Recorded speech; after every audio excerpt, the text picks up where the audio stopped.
اعوذ باللہ من الشیطان الرجیم بسم اللہ الرحمن الرحیم السلام علیکم ناظرین. 5 نیوز اور پلے انٹرٹینمنٹ سے آپ کا میزبان شبیر ابو طالب ماہ رمضان المبارک کی خصوصی براہ راست نشریات رحمت رمضان کے ساتھ آپ کی خدمت میں حاضر ہے. آج پاکستان میں ہے دوسرا روزہ اور دنیا کے مختلف ممالک میں ہمارے مسلمان بھائی اپنے تیسرے روزے کو اختیار کیے ہوئے ہیں. ایک بار پھر روحانی کیف و سرور سے مزین نشریات پیش کرنے کی سعادت حاصل کر رہے ہیں. اس امید، اس تمنا، اس آرزو، اس خواہش، بلکہ اس یقین کے ساتھ کہ آپ ہماری نشریات کے ذریعے گھر بیٹھ کر ماہ رمضان المبارک کا حقیقی لطف حاصل کر سکیں گے. آج ابتداً جس موضوع پہ میں گفتگو کرنا چاہتا ہوں وہ ولایت سے متعلق ہے. پچھلے دن یعنی کہ جو فرسٹ رمضان گزرا، یکم رمضان گزرا، یہ حضور غوث الاعظم پیران پیر دستگیر حضرت شیخ عبد القادر جیلانی رحمۃ اللہ علیہ کا یوم ولادت تھا. اور اللہ کا ولی کون ہوتا ہے اس کے بارے میں علماء کرام نے بڑی تشریحات لکھی اور کئی کتابیں لکھی گئی ہیں اس پر، اور تفاصیل بھی موجود ہیں اس میں. لیکن مختصر بات یہ ہے کہ ہماری کائنات میں، ہماری دنیا میں، ہمارے عالم میں، ہمارے معاشرے میں کچھ لوگ ایسے ہیں جو دن میں بھی اللہ کی عبادت کرتے ہیں اور رات کو بھی اللہ کی عبادت کرتے ہیں. وہ اللہ کا ذکر کرتے ہیں اس طرح سے جیسے ہمیں بھوک و پیاس لگتی ہے اور اس کے بغیر ہم جی نہیں سکتے، وہ اللہ کے ذکر کے بغیر نہیں جی سکتے. تو ایسے لوگوں کو اللہ کا دوست یا اللہ کا ولی کہا گیا ہے. یہ وہ لوگ ہیں کہ جنہیں دیکھ کر، جن کے چہرے کو دیکھ کر ہمیں اللہ یاد آ جاتا ہے. اللہ کے ولی کی ایک نشانی یہ ہے کہ جو ان سے ملتا ہے وہ سکون پاتا ہے، جو ان سے بات کرتا ہے وہ سکون پاتا ہے، جو انہیں دیکھتا ہے وہ سکون پاتا ہے. اور اللہ کا ولی آدھی رات کو جب ہم سب سو رہے ہوتے ہیں تو اپنے رب سے ہم کلام ہوتا ہے، اپنے رب سے گفتگو کرتا ہے. اللہ کا ولی اپنے رب سے باتیں کرتا ہے. اور پھر جب وہ اس منزل کو پا لیتا ہے کہ جسے ہم قطب کہتے ہیں، ابدال کہتے ہیں، ولایت کہتے ہیں، یا نہ جانے کون کون سے مراتب ہیں، وہ سب مراتب کو کراس کرنے کے بعد، اس سے گزرنے کے بعد، ان درجوں کو پا لینے کے بعد جب وہ ایک جگہ پر ایسی پہنچ جاتا ہے، اس بلندی پہ پہنچ جاتا ہے کہ جہاں وہ اللہ کا دوست ہوتا ہے، پھر وہ اگر رب تعالیٰ سے میرے آپ کے بارے میں بھی کوئی سفارش کرے تو رب تعالیٰ منظور کرتا ہے، کیونکہ وہ رب کا دوست ہوتا ہے. اسی لیے کہا جاتا ہے کہ نیک بندہ ملے، اللہ کا نیک بندہ آپ کو میسر آ جائے، کوئی اللہ کا ولی میسر آ جائے، اس سے گفتگو کریں، اس کی صحبت اختیار کریں، اس سے باتیں کریں اور اس سے دعائیں کروائیں، اپنے مسائل اس سے شیئر کریں، اس سے اجازت لیں، اس سے پوچھیں کہ آپ کا کیا مشورہ ہے. کیونکہ وہ اس طرح سے ہے کہ جیسے رب تعالیٰ نے ارشاد فرمایا کہ جب کوئی شخص میری یاد میں ایسا مستغرق رحمت ہو جاتا ہے کہ میں اسے اپنا دوست بنا لیتا ہوں تو پھر میں اس کے ہاتھ بن جاتا ہوں. رب تعالیٰ فرماتا ہے میں اس کے کان بن جاتا ہوں، میں اس کی آنکھیں بن جاتا ہوں. یعنی جب وہ بات کرتا ہے تو بظاہر زبان اس بندے کی ہوتی ہے لیکن بول رب رہا ہوتا ہے. جب وہ اپنے ہاتھوں کو حرکت دے کے کوئی کام کر رہا ہوتا ہے تو بظاہر وہ بندہ ہوتا ہے، وہ ولی ہوتا ہے، لیکن دراصل اس کے پیچھے رب تعالیٰ کا ہاتھ ہوتا ہے بلا تشبیہ. بالکل اسی طرح سے وہ سنتا تو اپنے کانوں سے ہے لیکن رب اس کے پیچھے ہوتا ہے. وہ دیکھتا تو اپنی آنکھوں سے ہے لیکن رب تعالیٰ فرماتا ہے میں اس کی آنکھیں بن جاتا ہوں. تو جس طرح سے حضور پنور صلی اللہ علیہ وسلم تمام انبیاء کرام میں افضل، سردار الانبیاء ہیں، سلطان الانبیاء ہیں اور باس ہیں، سپیریئر ہیں، بالکل اسی طرح سے اولیاء کی جو فیلڈ ہے، اولیاء کے جو درجے ہیں، اولیاء کا جو نظام ہے، اس میں جو ہے سلطان الاولیاء کہا گیا حضور غوث الاعظم دستگیر کو. بغداد شریف میں ان کا مزار ہے اور ان کا یوم ولادت ہم نے منایا اور پوری دنیا سے لوگ بغداد شریف گئے. حضور غوث الاعظم جو ہے پیران پیر دستگیر فرماتے ہیں کہ میں اپنے ہر مرید کے لیے بخشش کی ضمانت دیتا ہوں، لیکن یہاں پر یہ بات بہت اہم ہے کہ جو ان کا مرید بنتا ہے، ان کے سلسلے سے مرید بنتا ہے، وہ ان کی طرح بننے کی بھی کوشش کرے.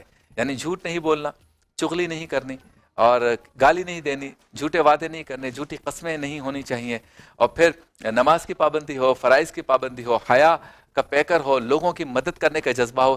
جب یہ سب چیزیں یہ ساری چیزیں ہم اپنا ایک کامل مسلمان بنتے ہیں تو اس کے بعد کہا جا سکتا ہے کہ ہم قادری سلسلے سے ہیں یا کسی اللہ کے ولی کی صحبت کو اختیار کیے ہوئے ہیں یا کسی اللہ کے ولی کو ہم مانتے ہیں، جانتے ہیں، سمجھنے کی کوشش کرتے ہیں، ان جیسا بننے کی کوشش کرتے ہیں. تو اللہ کے ولی کی صحبت اختیار کرنے کی کوشش کریں. اس معاشرے میں بھی کوئی اللہ کا ولی ہو سکتا ہے اور غور و فکر کیا کریں، کیونکہ ولایت کا دروازہ بند نہیں ہوا، نبوت کا دروازہ بند ہو گیا، حضور آخری نبی ہے، لیکن ولایت کا سلسلہ جو ہے وہ جاری ہے. ہمارے اس دنیا میں، اس معاشرے میں یقیناً کوئی بھی اللہ کا ولی ہو سکتا ہے. آج کی ٹرانسمیشن کس طرح سے چلے گی اس طرف چلتے ہیں.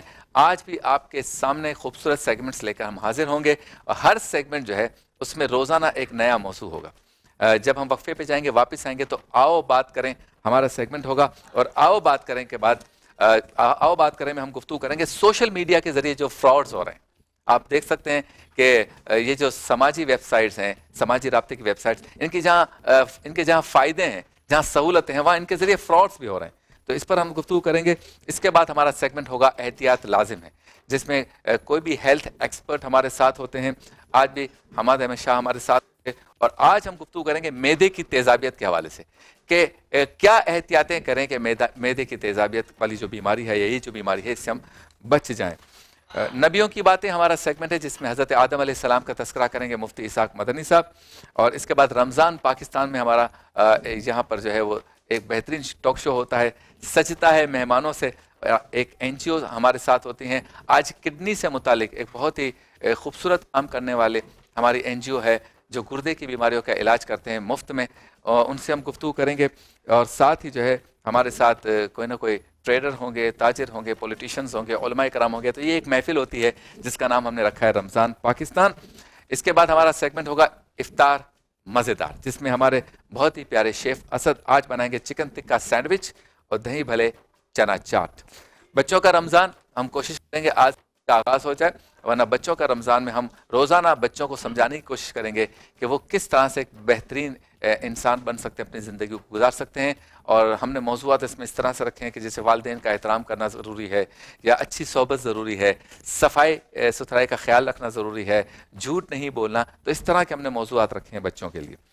آگے چل کر عالم ٹائم ہوگا جس میں علماء کرام ہمارے ساتھ موجود ہوں گے, اور آج کا ہمارا موضوع ہے قرآن اور رمضان, یا رمضان اور قرآن دونوں لازم و ملزوم ہیں, ایک دوسرے سے کنیکٹڈ ہیں.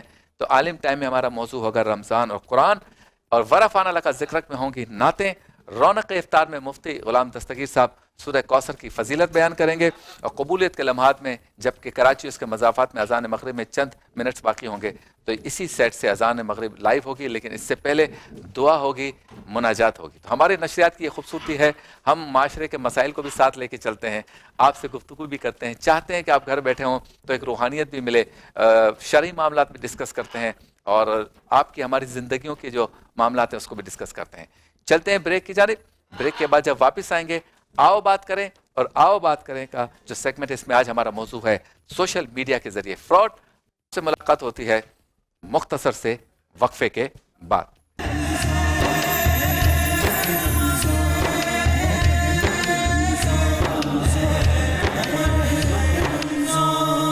Welcome back. ایک بار پھر آپ کی خدمت میں حاضر ہے رحمت رمضان نشریات کے ساتھ, جو آپ دیکھ رہے ہیں 5 نیوز HD اور پلے انٹرٹینمنٹ HD سے براہ راست. بابرکت لمحات ہیں افطار کے اور بابرکت ساتھ ہیں رمضان مبارک کی. چلتے ہیں اس سیگمنٹ کی جانب جس میں ایک موضوع کا انتخاب میں کرتا ہوں اور چاہتا ہوں اس پر بات کریں. سیگمنٹ کا نام ہے آؤ بات کریں.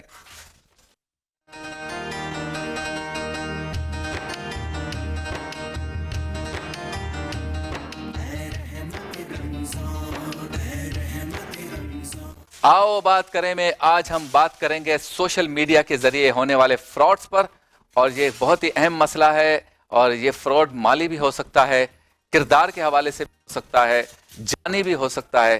یعنی ایسے فراڈز جس میں سوشل میڈیا کا غلط استعمال یا زیادہ استعمال کرنے یا حد سے گزر جانے کے بعد کوئی ایسا فراڈ آپ کے ساتھ ہو سکتا ہے کہ جس میں آپ کا مال جا سکتا ہے, یا آپ کی جان جا سکتی ہے, یا آپ کی عزت اور کردار پہ بھی حرف آ سکتا ہے. کیا معاملات ہیں؟ معاملات یہ ہیں کہ جیسے جیسے دور ترقی کرتا رہتا ہے وہ سہولت تو ہمیں پہنچا رہا ہوتا ہے, لیکن بعض اوقات وہ سہولت جو ہے اس کا غلط استعمال کرنے والے لوگ معاشرے میں موجود ہوتے ہیں, اس ٹیکنالوجی کا غلط استعمال کرتے ہیں, اور جو اچھی چیزیں یا اچھائیوں والی چیزیں ہیں اس کے ساتھ ساتھ وہ ایسی چیزیں اس میں جو ہے وہ شامل کر دیتے ہیں جس سے نقصان کا اندیشہ ہوتا ہے, لیکن ان کے لیے کمائی کا باعث بن جاتا ہے. مثال کے طور پر پچھلے دنوں ہم نے یہ دیکھا کہ کئی ایسی بچیاں ہیں جنہیں بہت شوق ہوتا ہے کہ میں اپنی زندگی کا ہر لمحہ جو ہے وہ سوشل میڈیا پہ ڈالوں. آج میں شادی پہ جا رہی ہوں, وہ تیار ہوتی ہیں اور کہتی ہیں ویڈنگ سیزن, اور میرے جھمکے دیکھیے, میری ساڑی دیکھیں, میرے ڈریسز دیکھیں, آج میں نے فلاں سے میک اپ کرایا ہے. لیکن ہماری بیٹیاں یہ نہیں سمجھتی کہ آپ جب اپنی زندگی کے تمام معاملات کو کھول کر سوشل میڈیا پہ ڈال رہے ہیں تو وہاں پہ کچھ ایسے لوگ بھی موجود ہیں جو ستائش کے بجائے سازش کے چکر میں ہیں. اس کے علاوہ ہوتا یہ ہے کہ یہی بچے کالج جاتی ہیں تو بتاتی ہیں گوئنگ ٹو کالج یا لیونگ فار اسکول.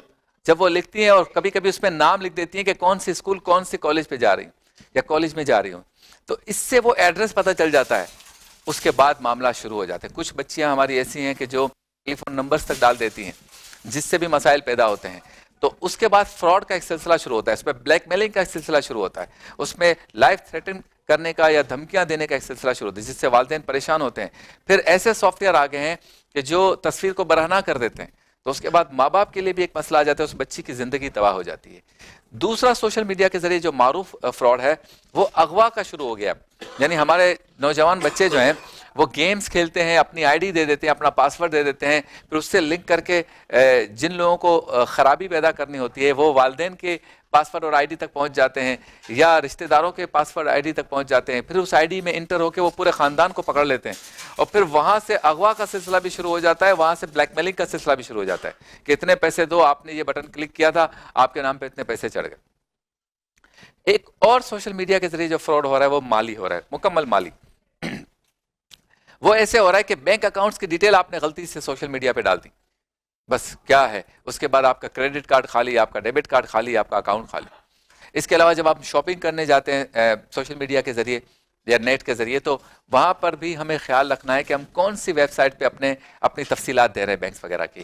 تو کہنے کا مقصد یہ ہے کہ اس پر بات ہونی چاہیے کہ سوشل میڈیا کا استعمال تو کرتے ہیں ہم سارے, بچوں کو بھی کرنا چاہیے, نوجوانوں کو بھی کرنا چاہیے, بچیوں کو بھی کرنا چاہیے, خواتین بزرگ سب کو کرنا چاہیے, لیکن اس میں پازیٹیویٹی کس طرح سے ہو, اس میں احتیاط کس طرح سے ہو, ایسا کام کس طرح سے ہو کہ ہم فراڈ سے بچ سکیں.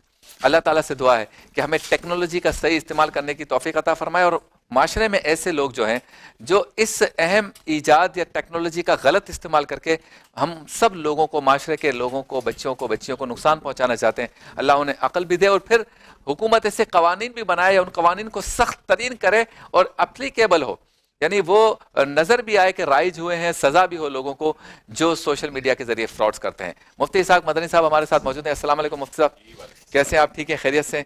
اچھا ذرا اس پر بات کریں, چونکہ سیگمنٹ ہے, آؤ بات کریں.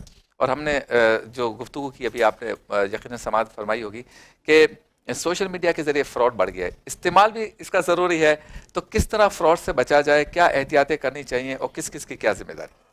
بسم اللہ الرحمن الرحیم. آپ نے اپنی گفتگو میں بہت ساری چیزوں کی نشاندہی بھی فرمائی اور اس کے بعد احتیاطی تدابیر بھی آپ نے بیان فرمائی ہے.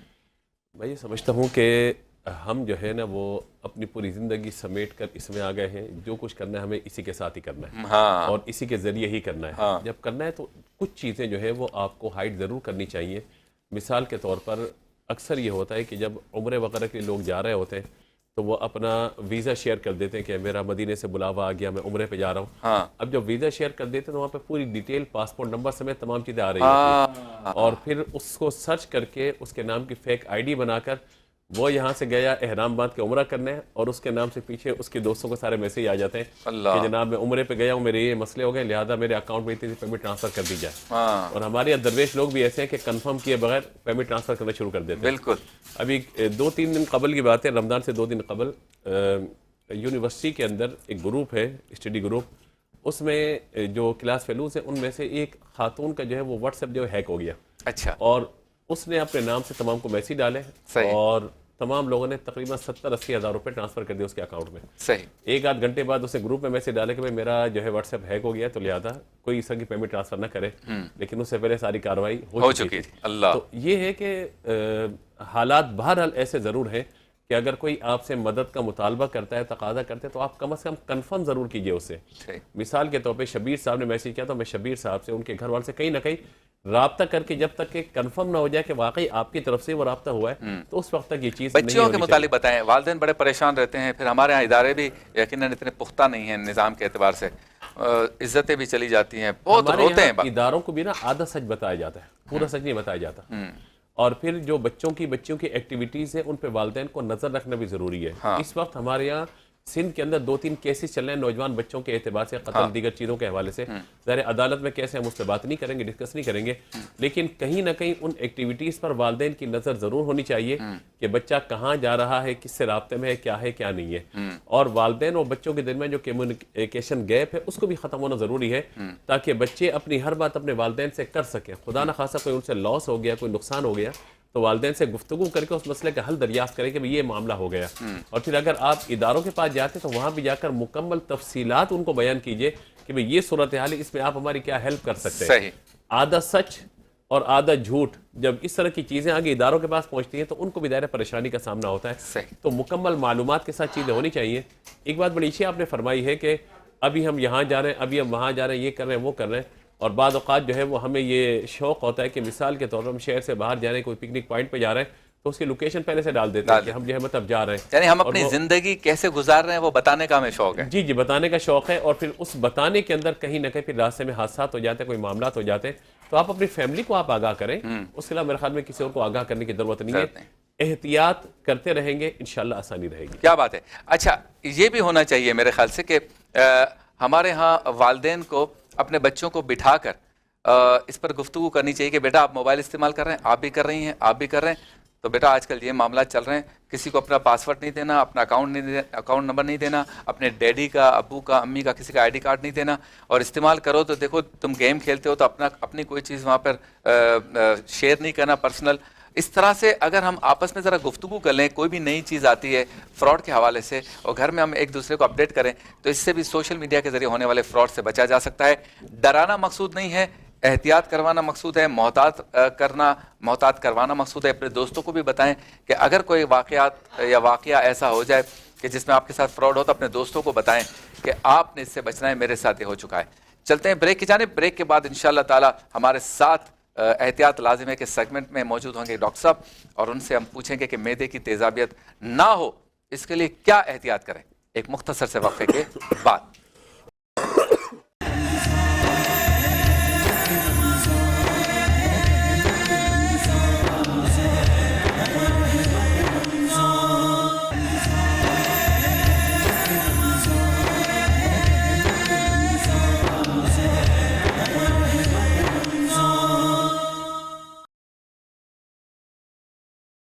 ایک بار پھر آپ کی خدمت میں حاضر ہیں اور آپ دیکھ رہے رحمت رمضان کی روح پرور نشریات 5 نیوز ایچ ڈی اور پلے انٹرٹینمنٹ ایچ ڈی سے. چلتے ہیں اس سیگمنٹ کی جانب جس میں ہمارے ساتھ ایک ہیلتھ ایکسپرٹ ہوتے ہیں اور ہم چاہتے ہیں ان سے گفتگو کریں اور جاننے کی کوشش کریں کہ کسی بیماری کے ہونے سے پہلے کیا احتیاط لازم ہے. سیگمنٹ کا نام ہے احتیاط لازم ہے.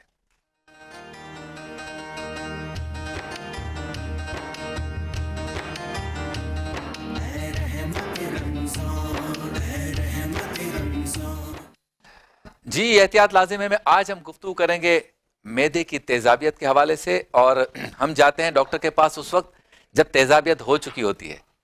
تیزاب کے گرنے سے پہلے اس کا تدارک کرنا ہے، اس کی احتیاط کرنی ہے. تو یہاں گرنا تو نہیں ہے لیکن معدے کی تیزابیت کی جو بیماری ہے اس بیماری کے رونما ہونے سے پہلے کیا احتیاط کرنی چاہیے. السلام علیکم عماد صاحب، کیسے ہیں آپ؟ خیریت سے؟ شاہ صاحب کل بھی آپ سے گفتگو ہوئی، نزلہ زکام کھانسی پہ بہت پسند کیا لوگوں نے.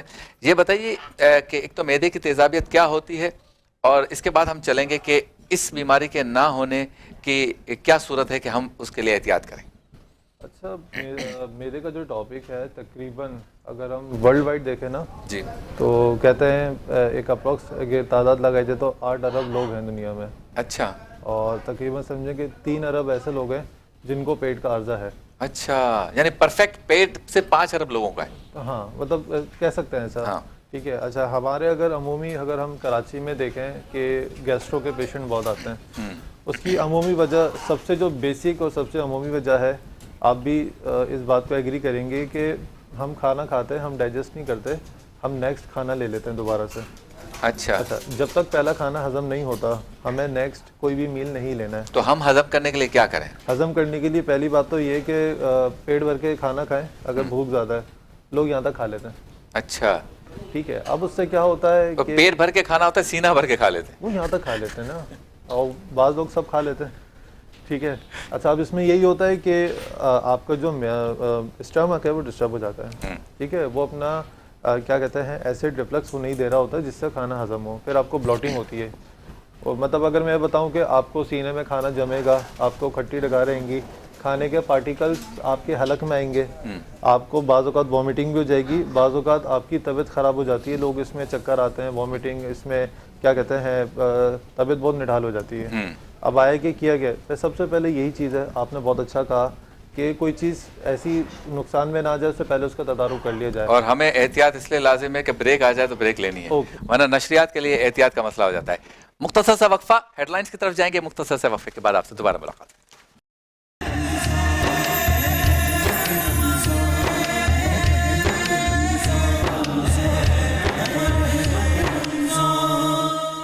خوش آمدید، ایک بار پھر آپ کی خدمت میں حاضر ہے رحمت رمضان نشریات کے ساتھ. وقفے سے پہلے بات ہو رہی تھی احتیاط لازم ہے کہ سیگمنٹ میں معدے کی تیزابیت کے حوالے سے. شاہ صاحب بتائیے، اپنی بات کو کنٹینیو کریں.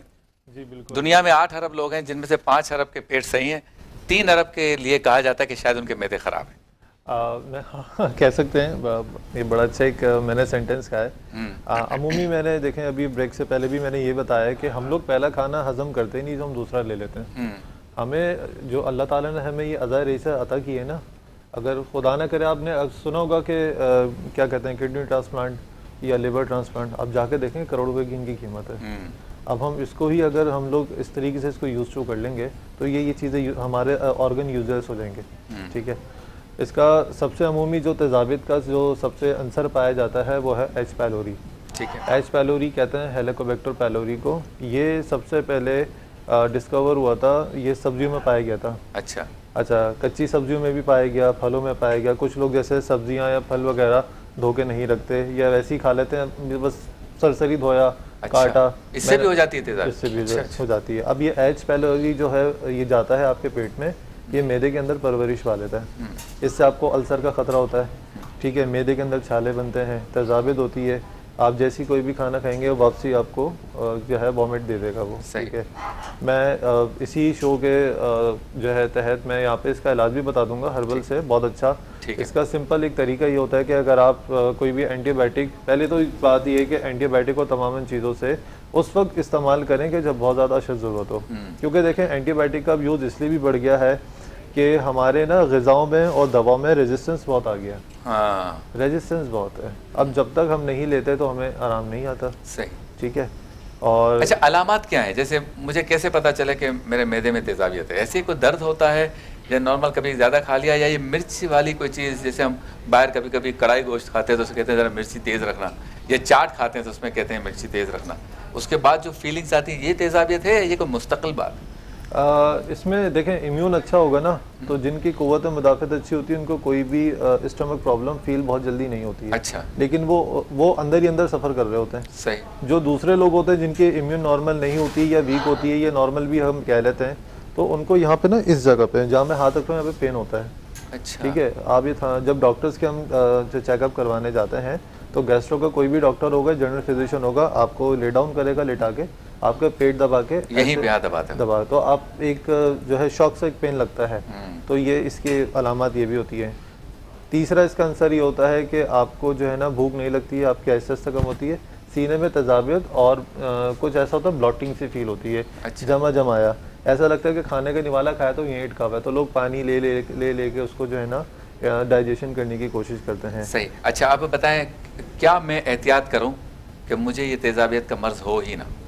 اچھا اس میں بالکل سے بہت اچھی آپ نے بات پوچھی. ایک تو کھانا میں جو آپ نے ہضم کرنے والی بات کی کہ اس میں گیپ ہونا چاہیے، پہلا ہضم. اس کے علاوہ کیا احتیاط ہے؟ اس کے علاوہ احتیاط ہے، اللہ تعالیٰ نے دنیا کی ہر نعمت دی ہے. میں کہتا ہوں سب کچھ کھائیں. آپ گوشت بھی لیں، چکن بھی لیں، فش بھی لیں، مسالے لیں، سب کھائیں.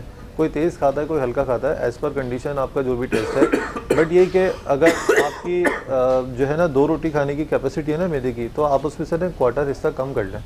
اچھا. تاکہ آپ کے اسٹمک کو ریلیکس ہو. صحیح. وہ ایک اللہ تعالیٰ نے عزیز ریسے دی ہے. میدا ہے نا یہ تمام چیزوں کو لے کے چل رہا ہے. دوائی بھی اسی میں جا رہی ہے، کھانا بھی اسی میں جا رہا ہے. ٹھیک ہے.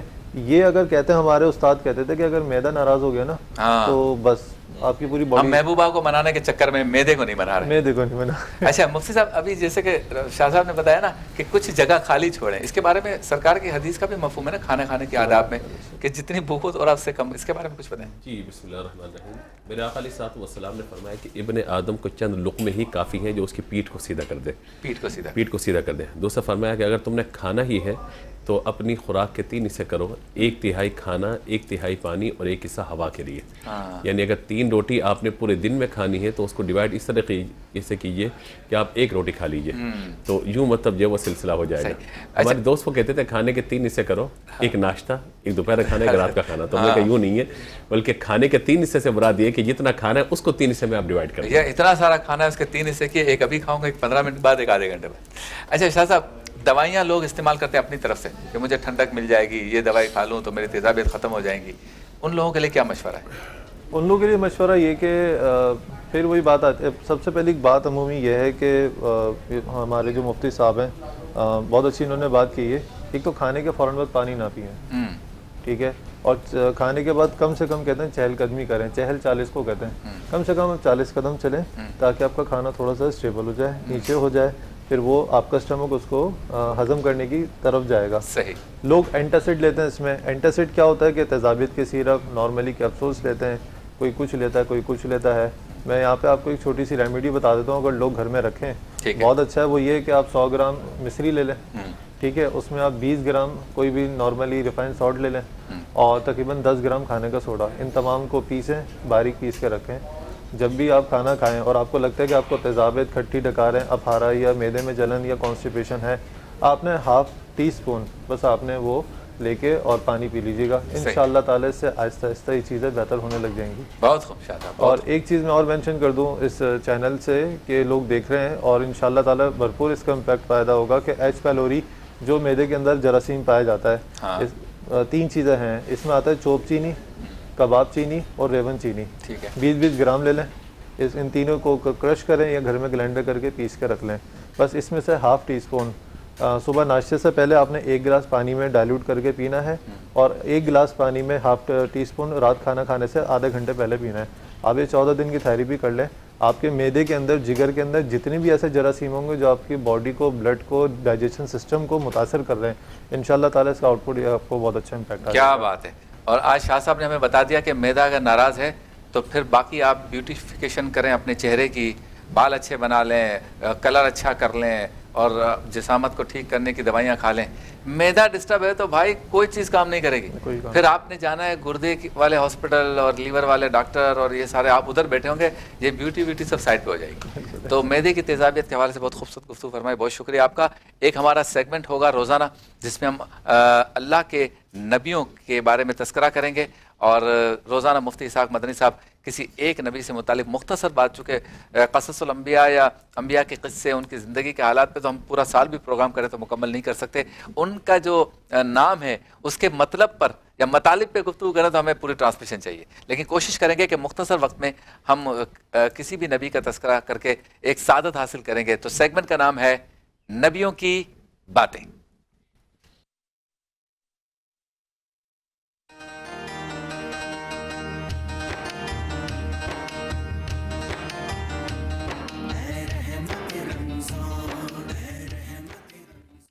آج گفتگو کریں گے حضرت علامہ مفتی اسحاق مدنی صاحب حضرت آدم علیہ السلام کے بارے میں. جی مفتی صاحب بتائیں. بسم اللہ الرحمن الرحیم. حضرت آدم علیہ السلام کی تخلیق کے واقعے کو اللہ تبارک و تعالی نے سورہ بقرہ میں بیان فرمایا, اسی طریقے سے سورہ اعراف کے اندر بھی اللہ تعالی نے ذکر فرمایا, اور بھی سورہ طٰہٰ اور دیگر مقامات پر بھی آپ کے واقعات کو بیان فرمایا گیا. آدم اس کو کہا جاتا ہے عدیم الارض, یعنی زمین کی جنس یا زمین کے حصے سے ہونا. حضرت جبریل امین علیہ السلام کو اللہ نے حکم فرمایا کہ جائیں اور ایک مشت خاک زمین سے لے کر آئیں. جب آپ اٹھانے لگے تو پوچھا زمین نے کہ آپ کیوں لے کے جانا چاہتے ہیں؟ کہا اللہ تبارک و تعالیٰ کسی مخلوق کو پیدا فرمانا چاہتا ہے. اچھا. تو اسے کہا کہ میں آپ سے گزارش کرتی ہوں کہ مجھ میں کسی بھی قسم کی کمی نہ کریں اور مجھے مکمل رہنے دیں. یعنی ذرا ایک مشت اگر کمی کی جائے گی تو ذرا کم ہو گیا وہاں پہ. یہی معاملہ حضرت میکائیل, حضرت اسرافیل علیہ السلام تینوں کے ساتھ ہوا. صحیح. حضرت ملک الموت علیہ السلام کو اللہ نے بھیجا, کہا کہ جائیں اور زمین سے اس مٹی کو لے کر آئیں. زمین نے وہی بات کی. تو آپ نے فرمایا کہ میں اس بات سے اللہ کی پناہ طلب کرتا ہوں کہ اللہ کے حکم کو مکمل نہ کروں. آپ لے کے چلے گئے, جب پہنچے تو اللہ تبارک و تعالی نے فرمایا کہ اب اس مٹی کو تم لے کر آئے ہو تو اس مٹی کو اس زمین کے سپرد کرنا یہ بھی تمہاری ذمہ داری ہے. تو اسی لیے آپ کو ارواح کو قبض کرنے کا جو ہے وہ معاملہ آپ کے سپرد کیا گیا. حضرت آدم علیہ السلام کی تخلیق کے حوالے سے علماء نے فرمایا کہ اللہ نے زمین و آسمان سے قبل سب سے پہلے فرشتوں کو پیدا فرمایا, اس کے بعد آگ کے شعلے سے جنات کو پیدا فرمایا, اور پھر زمین کی جنس سے مٹی سے اللہ تعالیٰ نے حضرت آدم علیہ السلام کو پیدا فرمایا. آپ کا لقب ابو البشر ہے, تمام انسانوں کے والد گرامی, اور آپ کی کنیت جنت میں ابو محمد ہوگی. کنیت کہا جاتا ہے کلام عرب میں کسی بھی نام سے پہلے کوئی لقب یا کوئی نام ذکر کرنا. جیسے ہمارے آقا صلی اللہ تعالیٰ علیہ وآلہ وسلم کے نام سے قبل ابو القاسم ذکر کیا جاتا ہے, کنیت آپ کی ابو القاسم ہے. تو اس طرح سے کوئی نہ کوئی لقب ذکر کیا جاتا تھا اولاد کے حوالے سے کہیں بھی. تو ابو محمد, یہ محمد میرے آقا علیہ السلام کا نام گرامی ہے. تو حضرت آدم علیہ السلام کے علاوہ جنت میں کسی کی کنیت نہیں ہوگی, آپ فقط ہوں گے کہ جو نبی مکرم علیہ السلام کے نام نامی اسم گرامی کی برکتیں لیتے ہوئے اپنے نام سے قبل کنیت ابو محمد لگائیں گے. اور اس کے بعد آپ دیکھیے کہ حضرت آدم علیہ السلام کی تخلیق کا جو واقعہ ہے پورا قرآن پاک میں بیان فرمایا. پہلے پارے کے 4 رکوع میں اللہ نے فرشتوں سے مشورہ طلب کیا کہ میں زمین پر اپنا خلیفہ بنانے والا ہوں. تو فرشتوں نے جو اس مکالمے کا جواب دیا وہ ساری تفصیلات قرآن پاک میں موجود ہے. حضرت آدم علیہ السلام کی تخلیق ہو جاتی ہے. جب آپ کو پیدا کر دیا جاتا ہے تو اس وقت کہا جاتا ہے کہ شیطان نے جب آپ کے پتلے کو دیکھا تو کہا کہ یہ جس کو میں دیکھ رہا ہوں کیا یہی وہی ہے کہ جسے اللہ نے خلیفہ بنانے کا ارادہ کیا؟ کہا تو کہا اسے پیٹ کی طرف اشارہ کیا, کہا جب یہ پیٹ ہے نا تو بس میں اس پہ قابو پا لوں گا. تو اس کا مطلب یہ کہ پیٹ جو ہے وہ ہماری خواہشات کی آماج گاہ ہے, اور پیٹ جو ہے وہ اگر خالی ہو تب بھی جو ہے وہ انسان کے لیے بہت سارے مسائل کا شکار بن جاتا ہے, اور اگر بھرا ہوا ہو تب بھی مسائل کے شکار انسان کے لیے بن جاتا ہے. جیسے ڈاکٹر صاحب نے ابھی معدے کے حوالے سے چیزوں کو ذکر فرمایا, کیونکہ 80-90% بیماریوں کا تعلق بندے کے معدے کے ساتھ اور پیٹ کے ساتھ ہی ہوتا ہے. اور فرمایا کہ ابن آدم نے اس برتن سے زیادہ برا برتن کوئی نہیں بھرا, میرے آقا علیہ السلام نے بیان فرمایا. حضرت آدم علیہ السلام کی جب تخلیق ہو جاتی ہے تو مشہور بات ہے کہ سجدے کے لیے حکم دیا گیا تمام فرشتوں کو, اور اللہ تعالیٰ نے حکم دیا تو شیطان نے سجدہ نہ کیا. ابا واستکبر وکان من الکافرین, اسے تکبر کیا اور وہ راندہ درگاہ ہو گیا. اس سے پوچھا کیوں سجدہ نہیں کیا, تو اسے کہا خلقتنی من نار وخلقتہ من طین, تو نے مجھے آگ سے پیدا کیا اور ان کو مٹی سے پیدا کیا, لہذا میں افضل ہوں. تو یہ متکبرانہ جملہ جب کہا تو اللہ تبارک و تعالی نے فرمایا کہ تو نکل جا یہاں سے, وکان من الکافرین, اب تو کافر ہو گیا اور اب قیامت تک تجھ پہ لعنت و ملامت کی جاتی رہے گی. اب یہاں پر آپ دیکھیے کہ ایک عمل یہ, دوسرا حضرت آدم علیہ السلام کی بائیں پسلی حضرت حوا رضی اللہ تعالیٰ عنہ کو پیدا کیا گیا, اور پھر ان کا نکاح کا سلسلہ ہوا, اور 10 مرتبہ درود پاک تفسیر ساوی میں ذکر کیا گیا کہ وہ ان کا مہر جو ہے وہ ادا کیا گیا. اور اس کے بعد فرمایا کہ سب کچھ آپ جنت کی نعمتیں استعمال کریں, درخت کے پاس نہ جائیے. وہاں درخت دانہ گندم جو ہے وہ کھا لیا گیا, اور اس کے بعد کیلے کا جو درخت تھا اس سے اپنے جسم کو ڈھانپا, اور جسم پہ اصل جو لباس ہے وہ ناخن تھا ہمارا. اچھا, یہ ناخن کا لباس پورے جسم پہ موجود تھا, تو ناف سے اوپر یہ لباس ہوا اور ناف سے نیچے لباس ہوا. تو اب یہ بالکل ابتدا و اختتام پر رہ گیا لباس. یہ اصل لباس ہمارا جو تھا وہ ناخن تھا. یعنی ناخن کی تاریخ یہ ہے, ناخن کی تاریخ یہ کہ اصل لباس ہمارا یہی ہے. اسی طریقے سے آپ یہ دیکھیے کہ ناخن جو ہے وہ بڑھتے رہتے ہیں, کاٹتے رہتے ہیں, بڑھتے رہتے ہیں, یہ سلسلہ چلتا رہتا ہے. تو اب یہ اصل لباس تھا. اس کے بعد درخت جو کیلے کے درخت کے پتوں سے جسم کو ڈھانپا گیا. اب حضرت آدم علیہ السلام بیوی حوا رضی اللہ تعالیٰ عنہما کو, دونوں کو علیہم السلام, زمین پہ بھیج دیا گیا. اب ایک طرف شیطان کا کردار تھا, اسے کیا کیا کہ تو نے مجھے گمراہ کر دیا. اللہ تبارک و تعالیٰ کے سامنے کہا کہ تو نے مجھے گمراہ کر دیا. اور حضرت آدم علیہ السلام نے اللہ کے حضور کیا عرض کیا, ربنا ظلمنا انفسنا وان لم تغفر لنا وترحمنا لنکون من الخاسرین, اے ہمارے رب ہم سے ظلم ہو گیا, ہم سے اپنی جانوں پر ظلم ہو گیا. یعنی آئی ایم رسپانسیبل, میں رسپانسیبل ہوں جو میں نے کام کیا. اور جو ابلیس ملعون نے کام کیا اسے کہا نہیں میرا معاملہ تھوڑی ہے. تو آج یہی فرق ہمیں نظر آتا ہے بہت ساری چیزوں کے اندر, کہ اگر ہم اپنی ذات کو دیکھیں, اپنے آپ کو دیکھیں, تو کیا ہم اپنے کاموں کو آن کر رہے ہیں؟ ہم یہ کہتے ہیں کہ ہمیں پریشانی آ جاتی ہے, مسئلہ آ جاتا ہے. قرآن نے کہا وما اصابکم من مصیبت فبما کسبت ایدیکم ویعفو عن کثیر, یہ تکلیفیں پریشانیاں تمہاری وجہ سے ہی تمہیں پہنچتی ہیں. بہت سارے تو اللہ تعالیٰ معاف فرما دیتا ہے. اور جب آپ سورۃ البقرہ کی ابتدائی جو آیات ہیں رمضان کے حوالے سے, تو اس میں آپ پڑھیں گے آیت یرید اللہ بکم اليسر ولا یرید بکم العسر, اللہ تم پر آسانی چاہتا ہے, تم پر تنگی نہیں چاہتا. واہ واہ. اللہ تو آسانی چاہتا ہے, لیکن بندہ اپنے ہاتھوں اپنے کرتوت کے ذریعے اپنے آپ کو آزمائش اور مشکل میں ڈال دیتا ہے. حضرت آدم علیہ السلام کی یہ جو دعا ہے یہ ہمیں یہ بتا رہی ہے کہ جتنی بھی مشکلات ہم پر آتی ہیں اس کے ذمہ دار کوئی اور نہیں ہے جی, جو ہم دوسروں پہ ڈال دیتے ہیں کہ تیری وجہ سے ہوا, تیری وجہ سے ہوا. خود ہیں ہم. اگر انسان سے کوئی معاملہ ایسا سرزد ہو جاتا ہے تو اللہ نے توبہ کا دروازہ رکھا ہے, معافی کا دروازہ رکھا ہے. تو حضرت آدم علیہ السلام کی اولاد میں خطائیں تو باقی رہیں گی, گناہ باقی رہیں گے, لیکن طریقہ حضرت آدم علیہ السلام والا ہی ہم نے اختیار کرنا ہے. وہ کیا ہے؟ ربنا ظلمنا انفسنا وَإِن لَمْ تَغْفِرْ لَنَا وَتَرْحَمْنَا لَنَكُونَ مِنَ الْخَاسِرِينَ. یا اللہ اگر ہم نے اپنی جان پر ظلم کر دیا اور اگر تو نے معاف نہیں کیا تو ہم خسارے میں چلے جائیں گے. تو یہ ہے وہ ذمہ داری جو ہمیں ادا کرنی ہے کہ حضرت آدم علیہ السلام نے اپنے معاملے پر, اپنے عذر پر اللہ تبارک و تعالی کے حضور اپنی معافی پیش کی ہے. تو ایک انسان کو, ایک آدمی کو, ایک مسلمان کو بھی چاہیے اپنے تمام معاملات میں رجوع اپنے رب تبارک و تعالی سے کرے, معافی مانگتا رہے اور اپنے آپ کو یہ کہے کہ یا اللہ مجھ سے خطا ہو گئی, مجھ سے گناہ ہو گئی تو مجھے معاف فرما دے. تو سنت آدم علیہ السلام بھی زندہ ہو جائے گی اور اللہ تبارک و تعالی بھی راضی ہو جائے گا. بہت شکریہ. روزانہ آپ اللہ کے کسی ایک نبی کا تذکرہ کریں گے, انشاءاللہ تعالی ہم سنتے رہیں گے. چلتے ہیں اس سیگمنٹ کی جانب جس میں ہمارے ساتھ NGOs بھی ہوتی ہیں, علماء کرام بھی ہوتے ہیں اور بھی مہمان ہمارے ساتھ ہوا کریں گے. اور سیگمنٹ کا نام ہے رمضان پاکستان.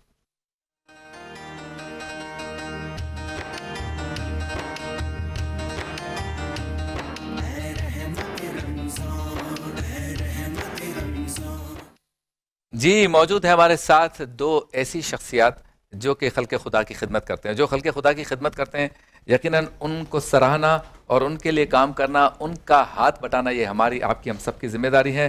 موجود ہیں ہمارے ساتھ مسٹر مسعود نواب صاحب جو کہ پریزیڈنٹ ہیں Karachi institute of kidney diseases association کے, اور دوسرے ہمارے مہمان ہیں مسٹر جنید رزاق صاحب جو مینیجر ہیں فنڈ ریزنگ اینڈ مارکیٹنگ کے. آپ دونوں کو السلام علیکم. بہت شکریہ آپ تشریف لائے. اچھا, مجھے خود معلوم ہے کہ ان کا جو ادارہ ہے وہ کیا کام کرتا ہے, لیکن ایک چھوٹا سا پیکیج بھی ان کا ہے, وہ بھی ہم آپ کو دکھائیں گے. لیکن اس سے پہلے میں بتاتا چلوں کہ کافی عرصے سے ان کا یہ ہاسپٹل کام کر رہا ہے. یہ گردوں کی بیماریوں کے حوالے سے انہوں نے یہ کام شروع کیا ہے جس میں ہزاروں افراد کا علاج انہوں نے کیا ہے, اور آپ کی, ہماری, ہم سب کی دی ہوئی زکوٰۃ سے علاج کرتے ہیں. تو چاہیے کہ جب ہم سلیکٹ کرتے ہیں نا یا سلیکشن پہ آتے ہیں کہ میں اپنی زکوٰۃ کسے دوں, تو آپ نے بانٹتے وقت یا ڈسٹریبیوشن کے وقت یہ دیکھنا ہے کہ یہ گردوں کی بیماریوں کا جو مسئلہ ہے یہ کتنا بڑھتا جا رہا ہے, اور جو ادارے اس کے لیے کام کر رہے ہیں ہمیں اس کے لیے بھی اپنی زکوٰۃ دینی چاہیے. پیکیج دیکھتے ہیں, اس کے بعد دونوں حضرات سے گفتگو کرتے ہیں. آئیے. کیا بات ہے, سبحان اللہ. اللہ تعالیٰ آپ کے اس عمل کو اپنی بارگاہ میں قبول و منظور فرمائے. ہم دعا گو ہیں. 170 مریضوں کا روزانہ ڈائلیسس بلا معاوضہ آپ کرتے ہیں ماشاءاللہ, جبکہ 15 سے 20 مریضوں کی پتھری کے آپریشن بھی روزانہ کی بنیاد پہ کیے جا رہے ہیں. 400 سے زائد مریض ہر روز OPD میں اپنا مفت چیک اپ کروا رہے ہیں. اور جیسے ابھی ہمارے ہمارے شاہ صاحب بتا رہے تھے, گردے, معدے, لیور, ان کی جو بیماریاں جب بڑھ جاتی ہیں تو جو تکلیف ہوتی ہے وہ وہی سمجھ سکتا ہے جس کو وہ تکلیف ہو رہی ہے. اچھا حضور بتائیے کہ آغاز کیسے کیا اس کام کا, خیال کیوں آیا؟ دسترخوان لگا لیتے آپ, کوئی لیور کا ٹرانسپلانٹ ہے اس کا کر لیتے, کوئی جنرل OPD کھول لیتے, ایمبولینس سروس لگا لیتے, اتنی ساری چیزیں. اسی کا خیال کیوں آیا کہ نہیں گردوں سے متعلق جو بیماریاں ہیں اس کا علاج کرنا؟ جزاک اللہ. الحمدللہ میں جو ہوں سول ہاسپٹل کے قریب میرا آفس تھا جہاں میں اپنا بزنس کرتا تھا, اور وہیں مسجد میں نماز پڑھتا تھا. وہاں پر جب حالات دیکھتا تھا تو میں اپنے طور پہ وہاں کے مریضوں کو انفرادی طور پہ ہیلپ کرتا تھا. اچھا.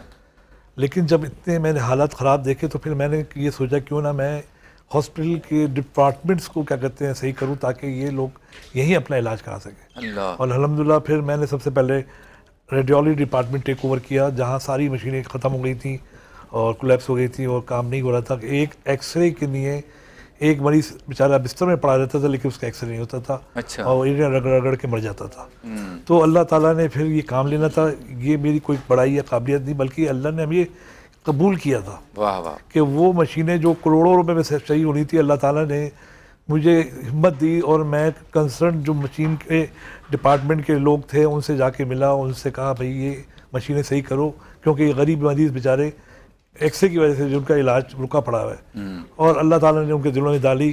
انہوں نے نامنل ریٹس میں 6 مشینیں مجھے صحیح کر کے دیں جو ان کی طرف سے ایک طرح سے اللہ تعالیٰ نے ان کے دل میں ایسا ڈالا کہ انہوں نے فری آف کاسٹ کر دیا. اور اخلاص کے ساتھ آپ نے اس کا آغاز کیا. کتنا ٹائم ہو گیا حضور اس کا؟ یہ 99 کی بات ہے یہ. اچھا. اور الحمدللہ اب پھر ریڈیولوجی ڈپارٹمنٹ کے ساتھ ساتھ وہاں پر الٹرا ساؤنڈ کا ڈپارٹمنٹ نہیں تھا, تو اللہ تعالیٰ نے اس میں بھی مجھے ہمت دی, اس کا ڈپارٹمنٹ پورا ڈیولپ کر کے وہاں پر میں نے 2 مشینوں سے اسٹارٹ کیا. آج سول ہاسپٹل 14 مشینیں الٹرا ساؤنڈ کی چل رہی ہیں جو ہماری سوسائٹی ہے, پورے پیشنٹ سوسائٹی سول ہاسپٹل کی, اس کے ذریعے نکال رہی ہیں ہم کام. اچھا, ٹیکنالوجی کی وجہ سے مشینیں, علاج اور جدید مشین, ساری چیزیں جدت کے ساتھ آگے بڑھتی ہیں, تو اس کے اخراجات بھی بڑھتے ہیں, پھر ڈالر کا ریٹ بڑھتا ہے, اس کا بھی آپ کو یقیناً چونکہ مشینیں منگوانی ہوتی ہیں. کیسے مینیج کیا آپ نے ان ساری چیزوں کو؟ یہ اللہ کی بڑی بڑائی ہے کہ اللہ تعالیٰ نے دل میں اپنی بڑائی اس طرح ڈالی کہ تم ہمت کرو, مدد میں کروں گا. میرا یہ ایمان ہے, جب سچے دل سے انسان عمل کرتا ہے اور اس نیت سے کرتا ہے کہ اس کا اجر اللہ سے لے رہا ہے, دنیاوی بھی دکھاوا نہ ہو, تو اللہ تعالیٰ براہ راست میری مدد کرتا ہے. جو کروڑوں روپے کی مشینیں صحیح کرنی تھی وہ اس زمانے میں تقریباً 12 سے 14 لاکھ میں صحیح ہو گئی تھی. اچھا. اور وہ الٹرا ساؤنڈ ڈپارٹمنٹ جو کروڑوں روپے کا بنانا تھا, مشین والوں نے, کمپنی والوں نے ہمیں 2 مشینیں فری آف کاسٹ دے دی, صرف میرے جذبے پہ, میری درخواست پہ. آج 14 مشینیں وہاں پہ چل رہی ہے, اور الحمدللہ اس کے ساتھ ساتھ وہاں پر ہر چیز کا ہم ٹیک کیئر کر رہے ہیں, غریبوں کو دوائیاں بھی دے رہے ہیں, اس کے ساتھ ساتھ ان کے باہر کے MRI CT اسکین کرا رہے ہیں, کیونکہ ہمارا سب سے بڑا فقدان یہ ہے کہ ہمارے سرکاری اسپتالوں میں چیزیں ڈیوریبل نہیں رہتی, وہ جان بوجھ کے خراب کر دی جاتی. صحیح.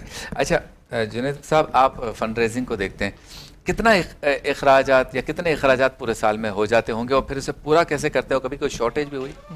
بہت شکریہ. سب سے پہلے تو شبیر ابو طالب صاحب آپ کا بہت شکریہ, آپ نے ہمیں مدعو کیا. بالکل جیسا کہ مسعود صاحب نے یہ فرمایا کہ 2017 سے جب ہم نے ٹیک اوور کیا تو چند مشینوں سے اپنے سفر کا آغاز کرنے والا یہ ادارہ آج کراچی کا دوسرا بڑا ہاسپٹل ہے جہاں تمام تر بیماریوں کا علاج گردوں سے ریلیٹڈ فری آف کاسٹ کیا جاتا ہے الحمدللہ. اور ہمارا جو جذبہ ہے وہ یہ ہے کہ آنے والے ہر مریض کو عزت نفس مجروح کیے بغیر کوالٹی ہیلتھ کیئر کی فیسلٹیز پرووائڈ کی جائے الحمدللہ. تو ظاہر ہے جب آپ ایک کوالٹی کو مینٹین کرتے ہیں تو اس میں بے تحاشا فنڈس کی بھی ضرورت ہوتی ہے. اس وقت تقریباً 4 سے 4.5 کروڑ ماہانہ کے اخراجات اس وقت ہمارے اس اسپتال میں آتے ہیں, اور آبویسلی شارٹ فال تو ہوتا ہی ہے, لیکن مسعود بھائی نے جیسے ذکر کیا کہ جب اللہ تعالیٰ کی رضا کے لیے آپ اس کے بندوں کی خدمت کرتے ہیں تو پھر براہ راست اس کے خزانوں سے مدد آتی ہے. واہ واہ. اور یہ مدد ہم نے اترتے ہوئے اپنی آنکھوں سے دیکھی ہے. کیا بات ہے. وہ اللہ کے ہونے کا یقین جو اس اسپتال میں آنے کے بعد ہوا ہے, میں سمجھتا ہوں کہ یہ کہیں اور یہ ایکسپیرینس نہیں ہو سکتا تھا. اچھا, زیادہ تر کس طرح کے مریض آتے ہیں آپ کے پاس؟ نارمل پین ہو رہا ہے گردے میں وہ آتے ہیں, یا پیشاب کے امراض زیادہ ہوتے ہیں کہ پانی نہیں پیتے زیادہ, یا واقعی پتھری کے معاملات زیادہ ہوتے ہیں کہ کھانے پینے میں احتیاط نہیں ہے, کچرا بھی کھا رہے ہیں, مٹی والی چیزیں بھی کھا رہے ہیں, جیسے ابھی ڈاکٹر صاحب نے بتایا کہ سبزیاں بھی نہیں دھو رہے, گوشت بھی صحیح نہیں دھو رہے, تو اس کے کس طرح کے مریض زیادہ آتے ہیں؟ سر ہمارے ساتھ المیہ یہ ہے کہ ہم بیماریوں کو پالتے ہیں اور اس وقت تک ڈاکٹر کے پاس یا اسپتال میں نہیں جاتے جب تک کہ ہماری جان پہ نہ بنائے. تو ہمارے پاس جب مریض آتے ہیں تو وہ انتہائی شدید پین کی کیفیت میں آتے ہیں, اور زیادہ تر مریض جو ہے وہ پرائیویٹ اداروں سے اپنے تمام تر جمع پونجی خرچ کرنے کے بعد, اپنے تمام ایسٹ بیچنے کے بعد پھر وہ ہمارے پاس لینڈ کرتے ہیں جب ان کے پاس اللہ کے سوا کوئی اور سہارا نہیں ہوتا. صحیح. تو الحمدللہ آج تک کبھی ایسا نہیں ہوا کہ ہمارے دروازے پہ کوئی مریض آیا اور ہم نے فنڈز کی عدم دستیابی کی وجہ سے کسی وجہ سے اس کو واپس سبحان اللہ. الحمدللہ جو مریض آتا ہے اسے ہم اپنا مہمان سمجھتے ہیں اور اس کی کیئر اسی طرح سے کی جاتی ہے جیسے ہم اپنے کسی فیملی ممبر کی کرتے ہیں. اچھا, آپ حضرات تشریف رکھیں گے, آپ سے مزید بھی گفتگو کروں گا آپ دونوں سے.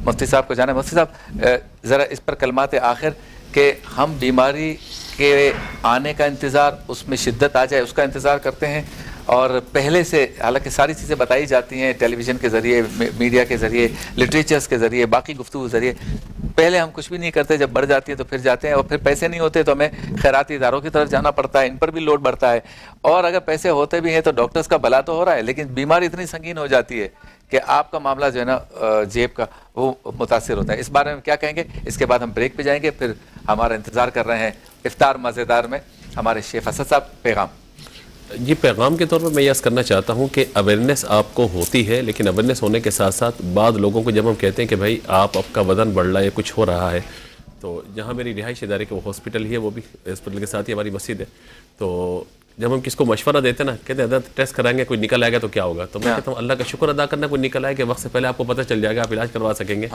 تو جو ابھی آپ فہد بھائی نے کہا نا کہ بیماریوں کو پالنے کا معاملہ, جنید بھائی نے بیماریوں کو پالنے کا معاملہ, تو تو ہمارے یہاں جو گھریلو ٹوٹکے ہیں نا زبردستی کے, ان کو اختیار کرنے کے بعد چیزوں کو کیا جا رہا ہوتا ہے. تو میرے خیال میں اگر آپ کو لگے کہ طبیعت کچھ ناساز ہو رہی, کچھ خراب ہو رہی, تو اولاً ڈاکٹر سے رجوع کرنا چاہیے.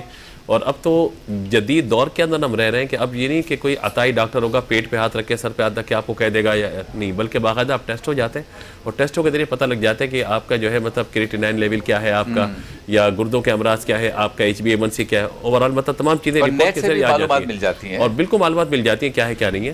تو اولاً جو ہے وہ ٹیسٹ کروا لینے چاہیے, اور وقت سے پہلے کروا لینے چاہیے. ڈاکٹر تو یہ بتاتے ہیں کہ ہر 6 مہینے بعد ہر صحت مند آدمی کو کوئی نہ کوئی ٹیسٹ, لپڈ پروفائل, دیگر چیزیں کروا لینی چاہیے, تاکہ ایک باڈی کا جو نظام ہے وہ اندازہ ہو جائے اس کو وہ بندہ کہاں پر ہے. صحت ہے تو اللہ کا شکر ادا کرے, خدا نہ خاصا اگر کوئی چیزیں ڈسٹرب ہو رہی ہیں تو وقت پر علاج ہو جائے گا, آسانی ہو جائے گی. جی شاہ صاحب, احتیاط لازم ہے, آخری کلمات. آخری بس یہی ہے کہ دیکھیں ایک تو سیلف میڈیکیشن لوگوں کو چھوڑ دینی چاہیے, ٹھیک ہے, اور ہر چیز یوٹیوب پہ نہ سرچ کریں, کیونکہ یہ سرفیس ویب ہے.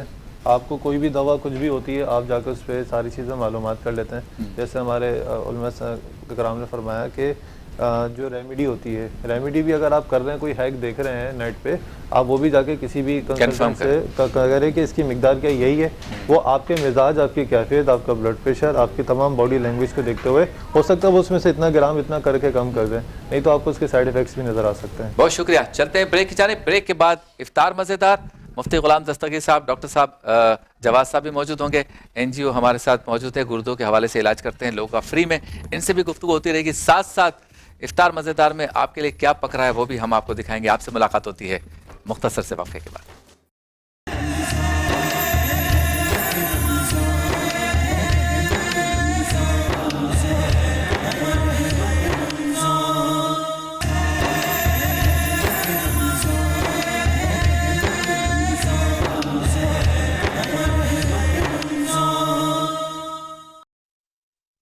Welcome back. ایک بار پھر آپ کی خدمت میں حاضر ہیں اور آپ دیکھ رہے رحمت رمضان کی یہ روح پرور نشریات افطار کے بابرکت لمحات میں 5 نیوز HD اور پلے انٹرٹینمنٹ HD سے. اور چلتے ہیں اس سیگمنٹ کی جانب, اور سیگمنٹ کا نام یقیناً آپ کے ذہن میں آ رہا ہوگا کیونکہ میں ایک ایسی جگہ پہ کھڑا ہوں جہاں پہ کچھ مزیدار بننے جا رہا ہے. تو سیگمنٹ کا نام ہے افطار مزیدار.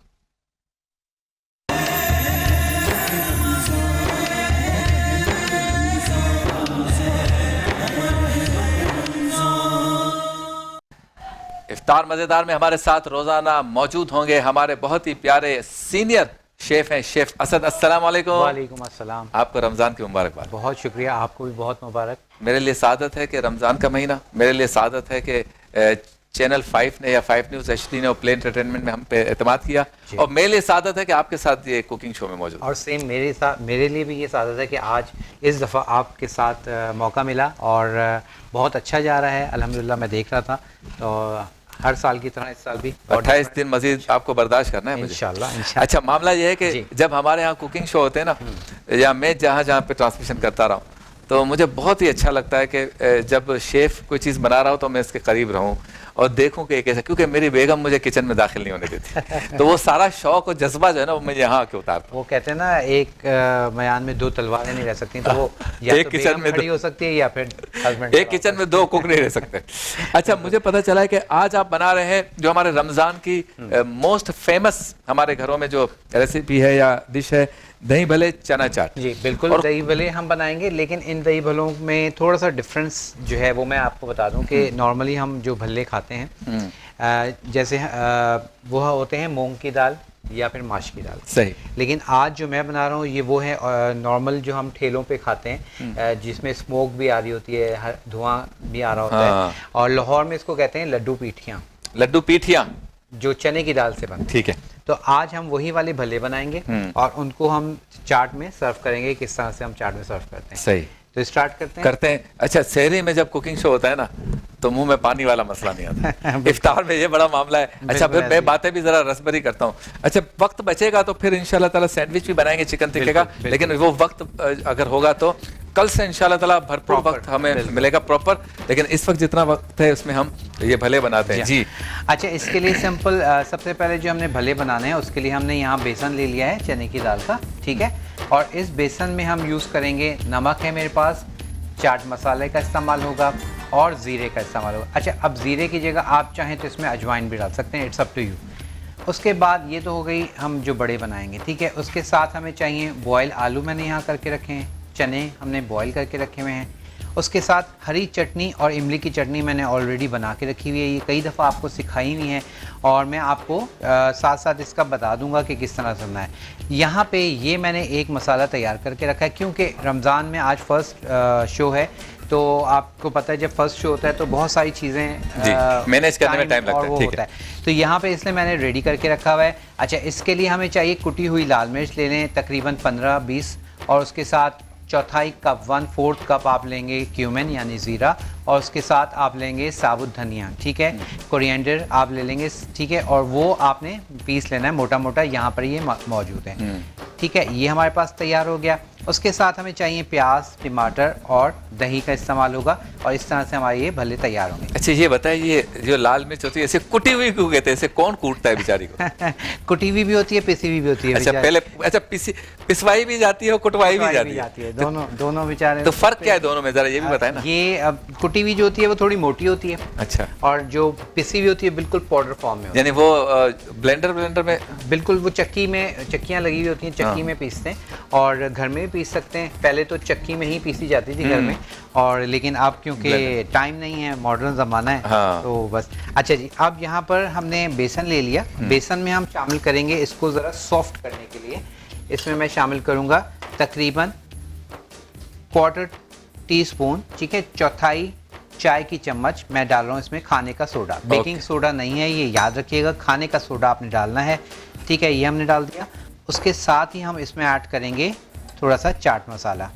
ٹھیک ہے، چاٹ مسالے کے ساتھ ہی ہم ڈال رہے ہیں زیرہ، تقریباً 1 چائے کی چمچ کے قریب. اس کے ساتھ ہم ڈال دیں گے اس میں نمک اکارڈنگ یور فلیور.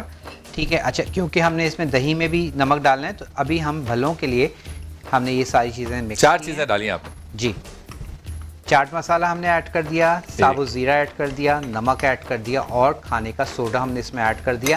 اور اب اس کو ہم نے کیا کرنا ہے، اس کو ہم نے گھول لینا ہے. ٹھیک ہے، پانی کے ساتھ اس کو گھول لیں گے. تو چلیے جی، یہاں پر ہم نے اس کو پانی کے ساتھ گھولنا ہے، تو بریک کا ٹائم بھی ہے، ہم ایک چھوٹا سا بریک لیتے ہیں. ہاں جی، تو بریک کے بعد اسی طرح سے کھانا بنتا رہے گا. ہمارے مہمان بھی موجود ہیں، مفتی غلام دستگیر صاحب، آپ کو السلام علیکم. ڈاکٹر جواد حیدر آشفی صاحب، آپ کو بھی السلام علیکم. اور آپ تمام مہمان ہمارے این جی اوز بھی بیٹھے ہیں، آپ سے بھی گفتگو ہوتی رہے گی، کھانا بھی پکاتے رہیں گے. ملاقات ہوتی ہے مختصر سے وقفے کے بعد.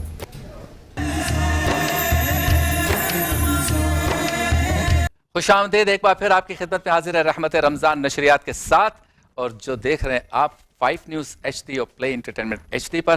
موجود ہیں ہمارے ساتھ علماء کرام بھی، این جی اوز بھی، اور ہمارے شیف اسد بھی، اور ساتھ ساتھ کتنا پیارا طوطا میرے ساتھ ہے، دیکھیں.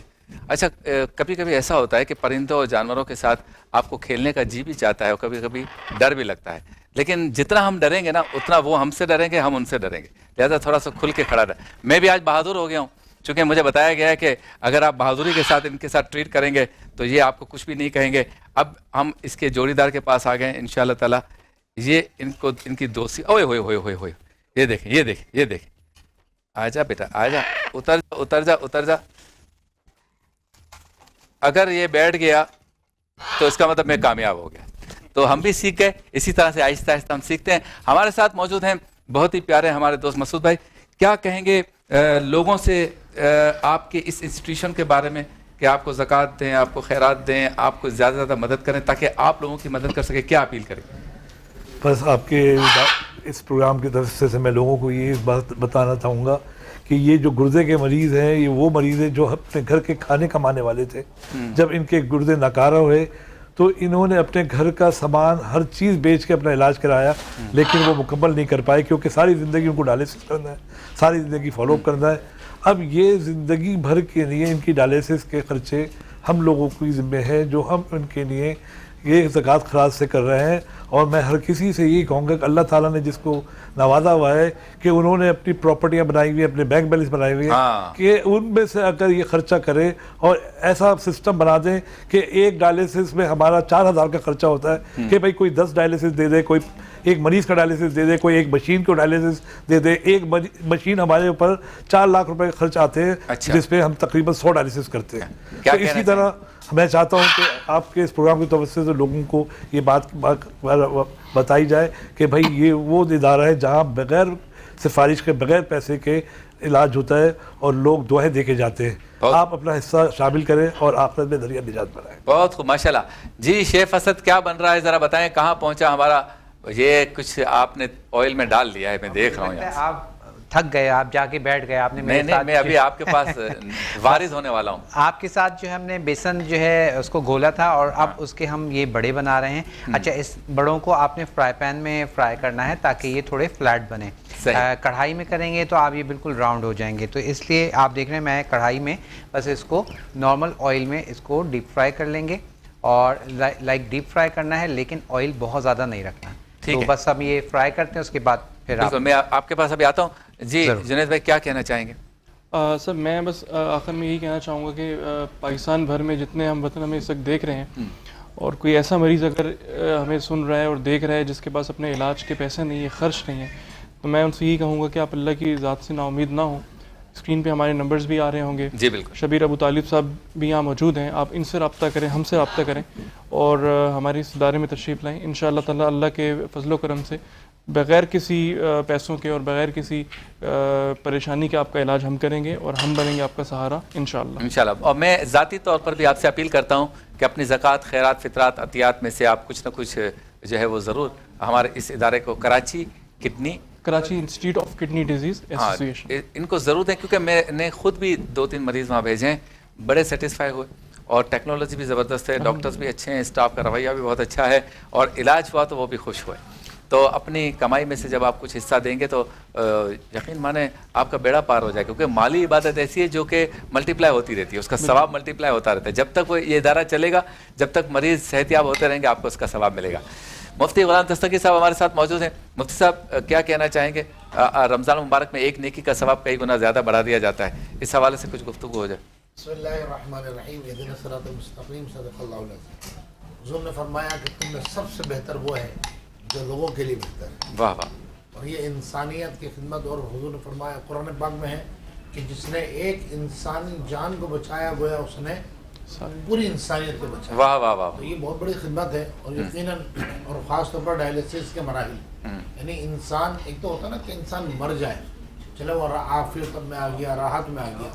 یہ ڈائلیسس کا مسئلہ ایسا ہوتا ہے, گردوں کا مسئلہ, کہ نہ انسان زندہ رہتا ہے نہ مرتا ہے. اور میں سمجھتا ہوں کہ اس وقت جو مہنگائی کا دور ہے, جیسے کہ حضرات میں گفتگو بہت غور سے سن رہا تھا, جب میں آن ایئر نہیں ہوا تھا وہاں سامنے بیٹھ کے سن رہا تھا, بہت عظیم مقاصد ہے اور بہت بڑی خدمت ہے, اور اللہ تعالیٰ اس طرح کی جتنے این جی اوز جو کام کر رہی ہیں, اللہ پاک سب کی خدمت کو قبول فرمائے. جی ڈاکٹر صاحب کیا کہیں گے؟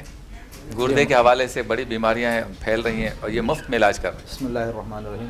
ماشاء اللہ خدمت خلق انجام دے رہے ہیں, پوری انسانیت کی خدمت کر رہے ہیں. آج کل آپ جانتے ہیں کہ علاج بہت مہنگا ہو چکا ہے پاکستان کے اندر, پوری دنیا کے اندر, اور ظاہر ہے بہت سارے بیچارے ایسے مریض ہوتے ہیں کہ جو اپنی مرض کے باوجود جو ہے وہ اپنا علاج نہیں کرواتے, تو ان کے لیے اس جیسے ادارے جو ہے وہ باقاعدہ مسیحائی کا کردار ادا کر رہے ہیں. تو پاکستان کے اندر جو مخیر لوگ ہیں, مخیر حضرات ہیں, ان کو چاہیے کہ وہ ان کی مدد کریں, کیونکہ ان کی مدد کریں گے تو وہ مدد لوٹ کر ظاہر ہے دوبارہ عوام کی طرف ہی آ جائے گی, اور یہ چونکہ ان کی مدد کر رہے ہیں تو ان کے ساتھ جو ہے وہ شانہ بشانہ مل کر ان کی ایک حوصلہ افزائی بھی ہوگی, کیونکہ اتنے زیادہ لوگ نہیں ہوتے جو باقاعدہ لوگوں کا مفت علاج کراتے ہیں. میں ابھی سن کر حیران رہ گیا کہ اس مہنگائی کے دور میں مفت علاج کراتے ہیں, اور یہ یقیناً جو ہے ان کی حوصلہ افزائی بھی ہونی چاہیے.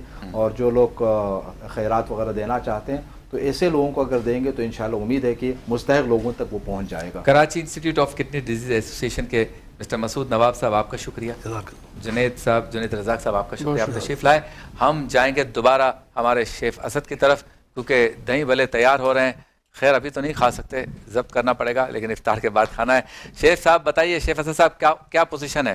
جی بالکل, ہمارے پاس یہ بڑے جو ہیں وہ تیار ہیں. میں نے آپ کے سامنے آپ نے دیکھا کہ جب یہ ایک طرف سے ڈن ہو گئے, اس کو میں نے ٹرن کر دیا, اور آپ دیکھ رہے ہیں کہ ہم نے اس میں کیونکہ سوڈا ڈالا تھا, اور آپ پوچھ رہے تھے سوڈے کا کیا کام ہے. سوڈے کا کام کیا ہے؟ ہاں, تو سوڈے کا کام یہ ہے کہ سوڈا چیز کو فلیٹ یعنی کہ نرم کرتا ہے, اور اس کو اوپر نہیں پھلاتا بلکہ اس طرح پھیلاتا ہے. اچھا, بچپن میں جب ہم وہ سڑکوں پہ کھاتے تھے نا دہی بھلے, جی تو آپ کی بات بالکل صحیح ہے, ہم کہتے تھے یار اس سے نہیں کھانا, اس سے کھانا ہے. اس کا جو دہی بھلا ہے نا بہت سافٹ ہوتا ہے, دہی کے ساتھ کھاتے ہیں تو